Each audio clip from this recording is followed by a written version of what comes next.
seorang anak mulai libur tanggal 16 Maret selama 14 hari. Dia akan masuk sekolah lagi pada hari ke-15. Namun ternyata anak ini dan keluarganya menggunakan waktu libur itu untuk jalan-jalan.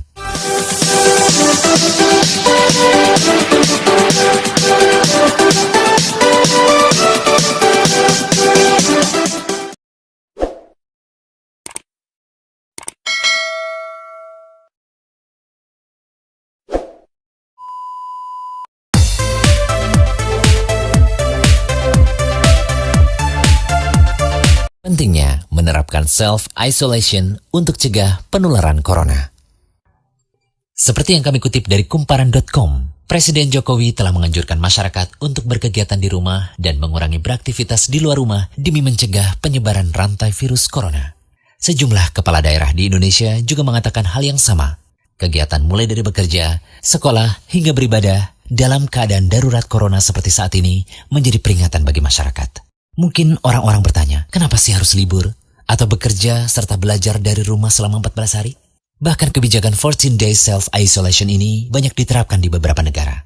Begini, masa 14 hari dinilai sebagai waktu yang cukup untuk memutus rantai penyebaran virus corona. Ketika seseorang kontak dengan apapun yang bisa menginfeksinya dengan COVID-19, maka harus ditunggu minimal 14 hari. Jika tidak terjadi apa-apa, maka orang itu aman. Perlu dicatat bahwa libur 14 hari ini bukan berarti bebas bepergian kemana saja. Libur 14 hari ini digunakan untuk diam di rumah atau lingkungan sekitar tanpa berinteraksi dengan orang banyak. Hal inilah yang terkadang disalahartikan. Contohnya, seorang anak mulai libur tanggal 16 Maret selama 14 hari. Dia akan masuk sekolah lagi pada hari ke-15. Namun ternyata anak ini dan keluarganya menggunakan waktu libur itu untuk jalan-jalan, mengunjungi kumpulan orang, ke tempat wisata, ke mall, mengunjungi saudara yang jauh, dan lain-lain. Seandainya dia jalan-jalan di hari ke-10 dan tertular COVID-19 di tempat yang ia kunjungi, mungkin pada hari ke-14 atau 15 belum ada tanda-tanda dia sakit. Tetapi dia sudah membawa COVID-19 di tubuhnya dan berpotensi menularkannya pada teman-teman di lingkungan sekolahnya. Jika dia masuk sekolah pada hari ke-15 dan seterusnya, maka 14 hari libur sekolahnya itu tidak ada gunanya. Penularan terjadi juga di sekolah. Efek domino akan berlangsung, rantai penularan tidak terputus. Waktu 14 hari itu berguna untuk saling pantau.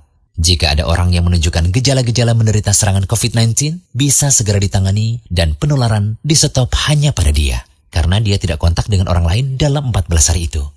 Dan tahukah Anda, ternyata metode self-isolation ini telah Rasulullah SAW perintahkan sejak dulu. Jika suatu negeri terkena wabah lewat sabda beliau dalam hadis dari Usamah bin Zaid radhiyallahu anhu. Dari Nabi SAW, beliau bersabda, apabila kalian mendengar wabah taun melanda suatu negeri, maka janganlah kalian memasukinya. Adapun apabila penyakit itu melanda suatu negeri, sedang kalian ada di dalamnya, maka janganlah kalian keluar dari negeri itu. Ya, Islam telah memberi solusi. Apabila suatu daerah terkena wabah, tempat itu diisolasi. Orang yang berada di luar tidak boleh masuk dan yang berada di dalam tidak boleh keluar darinya. Inilah solusi Islam sejak kedatangannya 1441 tahun yang lalu. Pada babak inilah, kesadaran utama yang harus dibangun adalah menularkan semangat kolaborasi dan solidaritas seluruh warga masyarakat. Semua orang harus bekerja sama. Semua warga Indonesia harus membantu.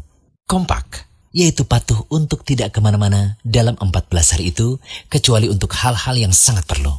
Namun, perlu diketahui bahwa masa 14 hari self-isolation ini bisa bertambah lama tergantung kebijakan dari otoritas kesehatan setempat. Mari kita bersatu melawan COVID-19 untuk diri kita, keluarga, negara, dan seluruh dunia. Are we gonna play now? Ready for the show? I'm about to take down, you already know. Get the fuck out of my face now, yeah, you gotta go. Man, I'm on the chase now.